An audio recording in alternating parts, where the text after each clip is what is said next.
Look out for these four traps when buying a business.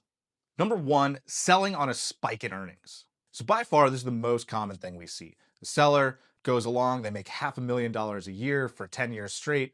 Something great happens in 1 year, they have $1 million a year, and then they try to sell the business on that $1 million a year.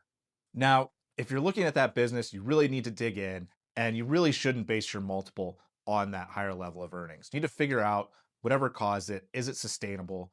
Yes or no? Is it a one time thing? Obviously, you just need to ignore it.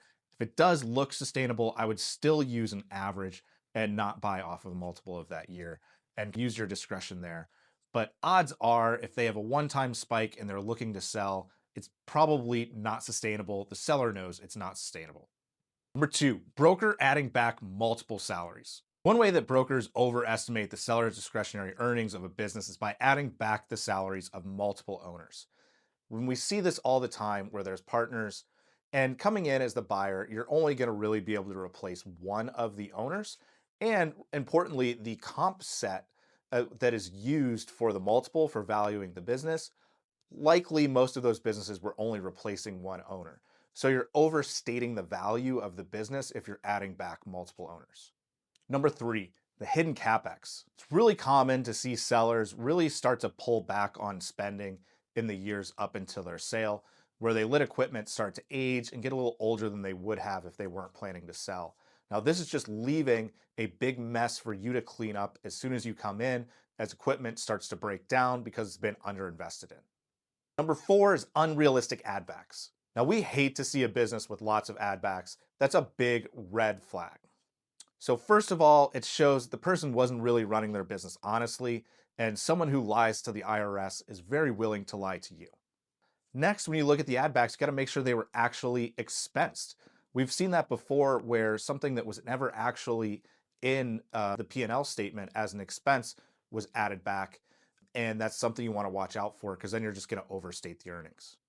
And another one that we see pretty often, distributions are never an ad. Distributions, again, they're not an expense on the P&L, so they are not something that should be added back. Distributions are what you've chosen to do with your net profit. It's not something used to calculate your net profit. Generally, ad backs need to be well documented. They need to be clearly obvious that they're not for the business. Now, this is where a lot of sellers get themselves in trouble. We see it's pretty universal. People that own construction companies, they own rental properties and they will remodel the kitchens of their properties. They'll remodel the kitchen of their personal house and they'll run it through cost of goods sold within their construction business. And as a buyer, there's just no way to separate that out because all the items that were bought to renovate that kitchen are things that the business buys on a regular basis.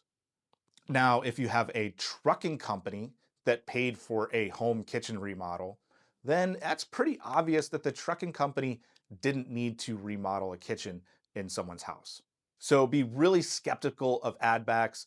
We always tell sellers you get 5 of them, choose wisely. Bank's not going to go through a really long list of ad backs. So if you've got 100 things you're trying to add back, that's not going to happen. So fuel, they want to add back fuel. No one's going to go through every single receipt at every gas station to add that up. So it's only going to be big, major things. So if you need help buying a business, go to the link in our bio, fill out our application, join our partner program, and let's buy a business together.